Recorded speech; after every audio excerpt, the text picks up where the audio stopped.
So I got my back cut out, and then there's one more step I want to do before I glue this together, and that is to make a spline to hold this 45-degree angle together, or this miter together.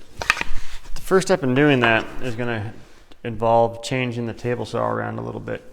So what I'm going to do here is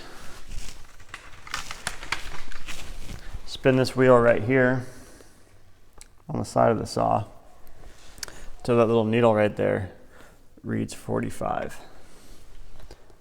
So here we go.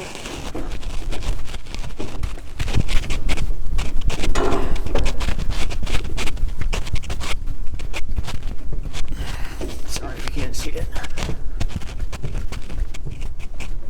Okay. So there we go. A little more. A little more. All right.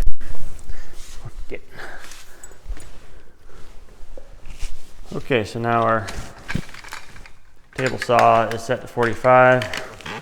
The camera just turned off for some reason.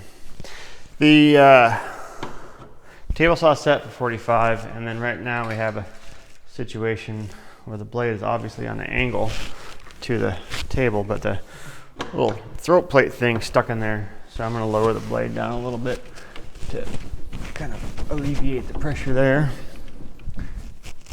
A little more. And it should pop down.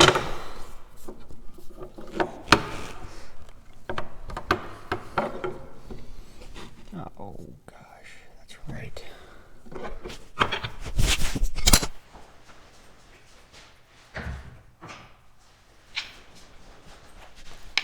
Apparently you have to have the red one on.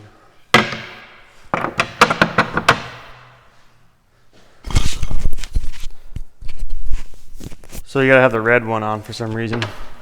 So that's fine. So the blade's underneath the table saw right now. I'm gonna lift up the blade a little bit and do a test cut. I kind of eyeball these, but what I'm going for, well, let me just make a cut and then I'll explain what's going on here, because I think it's gonna be easier if I have a little demonstration. So I have a scrap piece of wood here.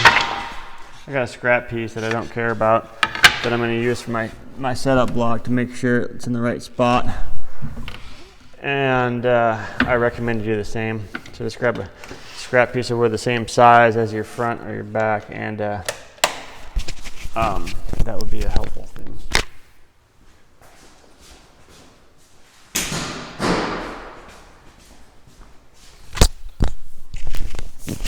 Okay. Come on, saw.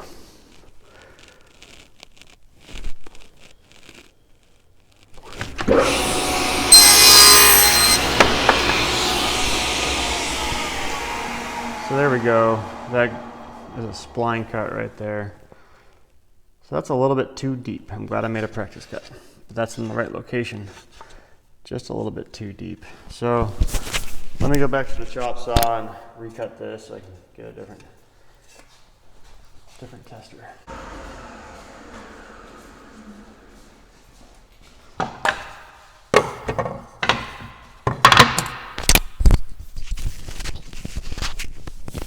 That one was a little bit too deep. I'm going to lower the blade a little bit and make a cut again.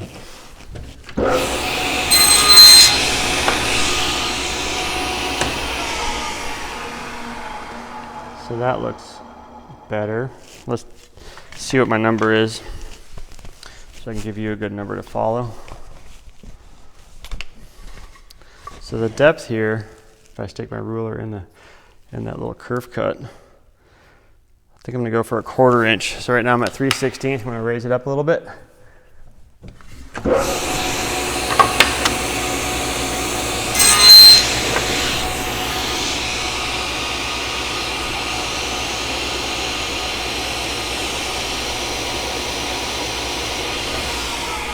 All right, so the location of this is going to be as close to that edge as possible, but still on this face. We don't want to be touching this face at all.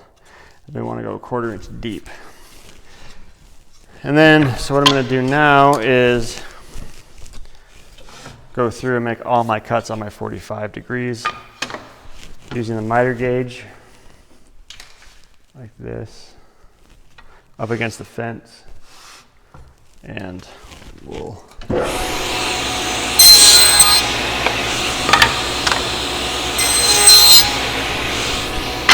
so that was the front. Now I'm going to do the side.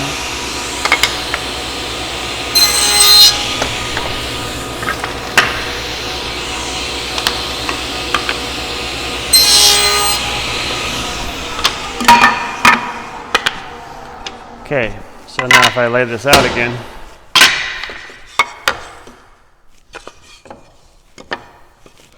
you can start to see how that spline is laid out. Right there.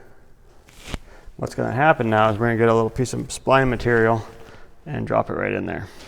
This is a little bit too long or too wide, so you're going to ask me to cut this down for you in the table saw, and I'll do that for you because it's just a little bit dangerous of a cut. And what that looks like is this. I'm going to straighten that saw blade back out to 0.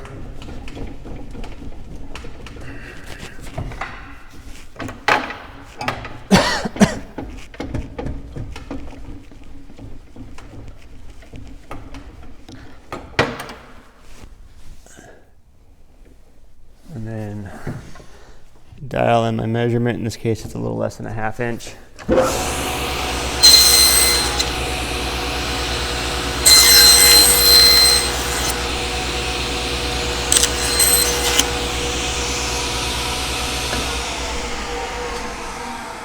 And you can see why I want to do that cut just a little bit on the dangerous side. Okay, so with all that said, we're ready to make a bottom for this box. So we need to grab some measurements for the bottom. And this is can be a little bit confusing here. So parts and pieces there, and I'm gonna get better. God, this thing is sticky today. Okay, so we're gonna kind of dry assemble our box here like this. Grab some measurements and go get a 1/4 inch piece of plywood to cut that bottom out of. So I'm going to measure from here to here and add a 1/4 inch, from here to here and add a 1/4 inch, and then that'll be my bottom. So I'll do that off camera and then we'll talk about the next step. All right, got my bottom made, and what I'll do next is cut my spline to fit that. So we are going to drop our spline in here and make sure it doesn't poke up the top. So basically I'm just going to drop it down to the bottom, draw a line, and cut it.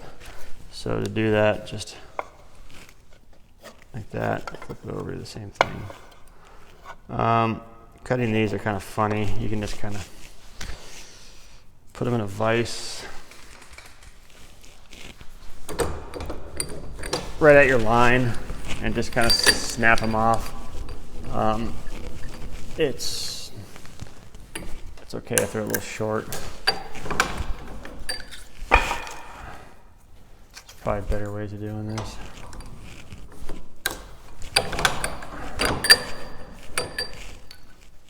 And they're okay if they're a little long too, because you can sand it off later. So now we got to drop these in the little spline holes, and they're not going to quite drop in. So because the spline, it's just a little bit too tight. This piece of wood is a little bit too big. So too thick, I should say. And obviously we can't run it through the big sander like we're used to doing. So we're just going to go to our little machinist vise here and open up the jaws and give it a little squeeze. Flip it over, make sure you squeeze it on both sides. And then we'll do that. And we'll do that. So it just kind of flattens it out a little bit.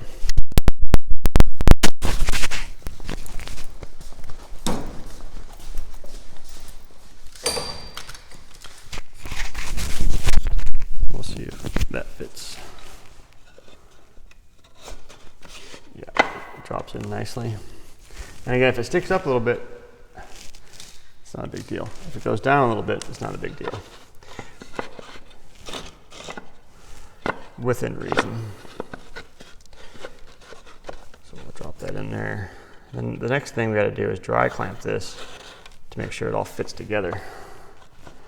To dry clamp this and to clamp it together, we're going to use a big or a piece of inner tube. And then this is where you really need two people. I don't know what I'm going to do by myself here. Maybe I'll wait till tomorrow when I have somebody to help me out to clamp this together. But that's it, dry clamped. So yeah, I'll have to wait till tomorrow till I have somebody to help me out to put a rubber band around this thing. But that's basic assembly.